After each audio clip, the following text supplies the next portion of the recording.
Your pen down. Good morning. We continue with marketing objective, I think. Marketing mix. It's the marketing, marketing objective and strategy. So we're going to the concept of marketing mix. For marketing mix, we are simply talking about those elements a business have to put together to ensure that customers are satisfied. Those elements a business have to put together to ensure customers are satisfied. That's what marketing mix is. Do you get the point I'm making here? Elements, things we have to put together as a business to ensure that our customers are happy when they buy our products. That's what marketing mix is about. So I'm going to read it anyway. Marketing mix. This applies to the element of a firm's marketing strategy, which firm's marketing strategy needed to meet customers' needs. These elements are called the 4 Ps. So we have the 4 Ps, which are the elements: the price, the place, the product, and promotion. Without these 4 Ps, a business would not be able to achieve its marketing strategy. There's a strategy, which is a long-term plan that allows you, or that allows a business to be able to achieve its objective. Get the point here? The point is starting from marketing objective, which are the aims a business is looking up to in the course of what it needs to achieve over a period of time. The aims a business is trying to achieve over a long period of time. That's your marketing objective. Now, you need the elements of marketing to be able to carry out these objectives. So to do that, you need strategies. So what are those strategies needed? Those are the 4 Ps. You need to strategize on your plan, on your price. You need to strategize on your place. You need to strategize on your product. You need to strategize on your promotion. So those are the 4 elements needed by a business to be able to achieve its marketing objectives. Do you understand the point, please? Yes. Good. So we start with the product. When we talk about product simply means what the business is trying to offer for sale. Product might not simply only means a marker. It also means service. Please put your head up. Product does not simply mean what is tangible. It also means services, intangible. Like teaching is a product, but it's a service. So either way, the business is selling something. So whatever the business sells is part of its product. Do we understand product here? Yeah. Do we all understand product, please? Product is teaching or product. It's a service. We call it intangible product. Stop that already. It's a product. It's intangible. You cannot touch it, but you can feel it. It's abstract. Is it clear now, please? Yeah. Good. So we start with products. This applies to what the business offers for sale. Whatever the business is offering, it's important to consider the following. 1.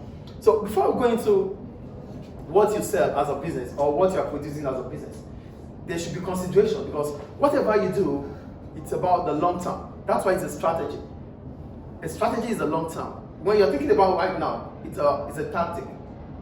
Get the point here. When you're thinking about getting a result right now, that is about tactics. But when it comes about a long-term plan that needs to be sustained, it's called a strategy. Do you understand the difference between tactics and strategy now? Strategy is a long-term plan.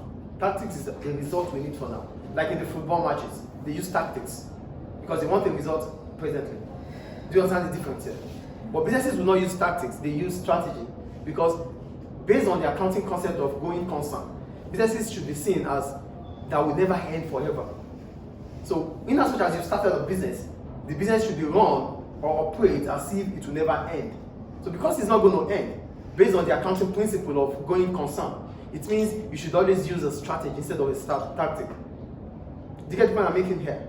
Yeah. There's a business, there's an accounting concept about going concern. A business should be run as if it will never end.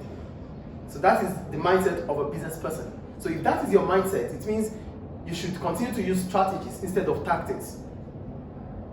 Do we get the point? Yeah. So for strategies here, these are things you have to put in place for your product to continue to be at the top in the market. How consumers use the product. This applies to the understanding of the business on how the product meets the needs of consumers. As soon as the product is done, so the first thing you need to check is, does this product that we're producing meet the needs of customers? Meeting the needs of, hello, stop that already, and sit properly.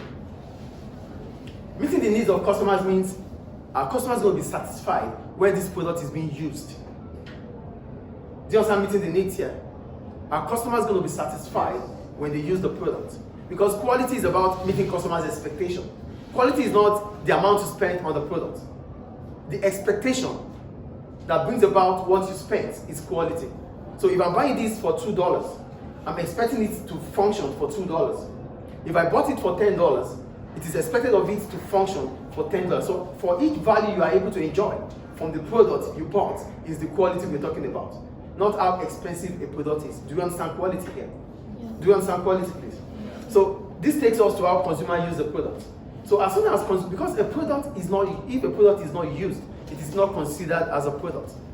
It is only when a product is consumed that we can sit properly. It's only when a product is consumed that we will talk about production.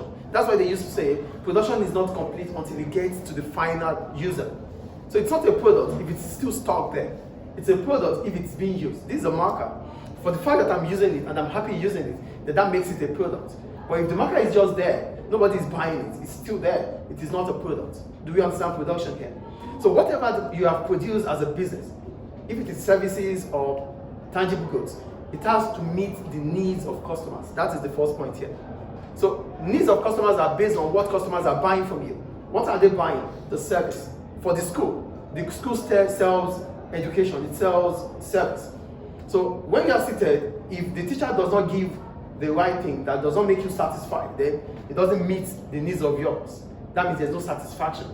So whatever you sell as a product, it has to meet the needs of customers. So you have to understand what their needs are and make sure you provide it for them. That is the first point. Do you understand?